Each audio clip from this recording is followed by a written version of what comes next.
Doctor Who Memories, Day of the Daleks and Death to the Daleks. Hello and welcome to another video. Another in this popular series of where I talk about my Doctor Who memories. This week I want to talk about two of the three Pertwee stories, Day of the Daleks and Death to the Daleks. Well, why aren't you talking about the third one? Well, because that's not part of this particular memory. Because thing is, I got Day of the Daleks and Death to the Daleks at the same time and watched them like a day or two apart. I got them the Christmas of 1987 as Christmas presents. At this point, I hadn't seen very much of Doctor Who. You know, I'd seen season 24. I vaguely remember the Davison era. I watched some of the Davison era as a non-fan kid. I have even vaguer memories of the Five Faces, not very much at all. And again, that was about it. The only kind of VHS I had to this point, apart from taping season 24 off air, was Revenge of the Cybermen. So these were basically my first Pertwee stories, other than an extremely hazy memory of Carnival of Monsters, which I really don't count. So yeah, I got Day of the Daleks and Death to the Daleks for Christmas, and I remember watching Day of the Daleks Christmas morning. God knows what everybody else was doing, but I remember watching Day of the Daleks on Christmas morning and just absolutely falling in love with it. It's still one of my favourite stories. It's still one of my favourite Pertwee stories, especially. I just loved Day of the Daleks. Everything about it, I was totally into it. Loved the style, loved the music, loved the atmosphere, loved the story. And I'm sure I've said it many times. Absolutely got chills at the time paradox twist. Loved that. That shit blew my mind as a kid. Absolutely adored Day of the Daleks. Now, I can't entirely remember whether I watched Death of the Daleks on Boxing Day or maybe the day after. It wasn't Christmas Day. Because like Christmas morning in my house, Christmas morning you kind of left to your own devices to use whatever presents you got or whatever.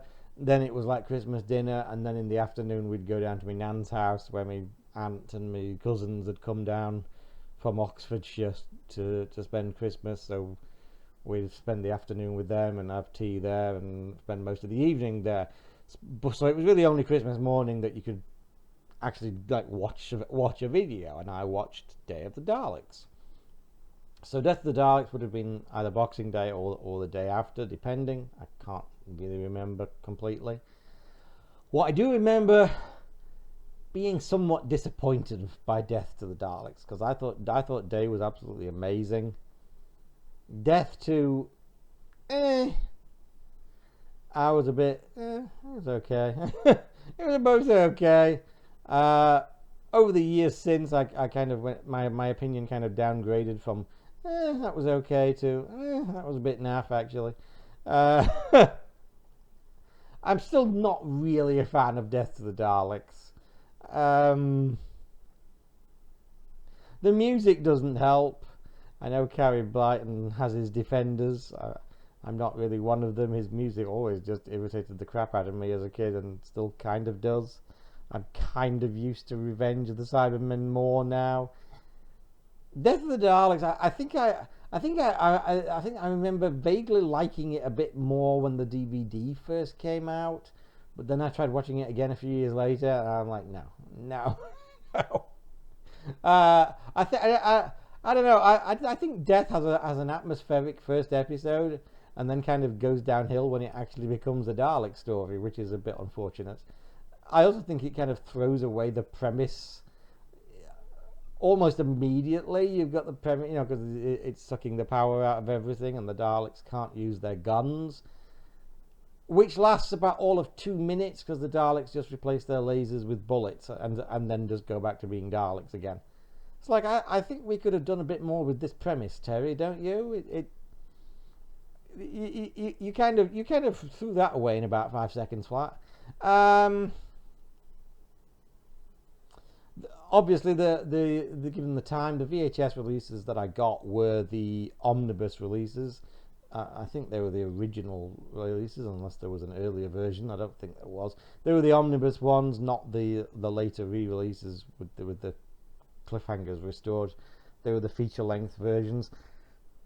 Honestly, I actually kind of prefer Day as the feature-length version, because the cliffhangers really ain't all that anyway. So it's like, I was kind of happy with it just as a movie. It worked pretty well as a movie, cut together in my opinion. But yeah, I still love Day of the Daleks. It's still one of my favourite stories. Death 2. I kind of always twinned Death 2 with Revenge of the Cybermen in my mind.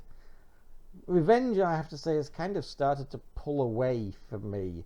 I've actually started to kind of like Revenge of the Cybermen the last few times I've seen it. I've actually rather enjoyed it. In fact, the last time I saw it, I think I've enjoyed it more than I ever have before. Whereas Death 2, I still can't really get on board with it somehow. Again, the music does not help. Anyway, those are my memories of. I guess they were the first two Dalek stories I ever saw, unless you count, a very even vaguer than five, even vaguer. I would have been about 4 probably of the ending of Destiny, which I vaguely have in my mind from when I was like 4 or something, which I don't think really counts. But yeah, I guess they were the first Dalek stories that I saw a long, long, long time ago.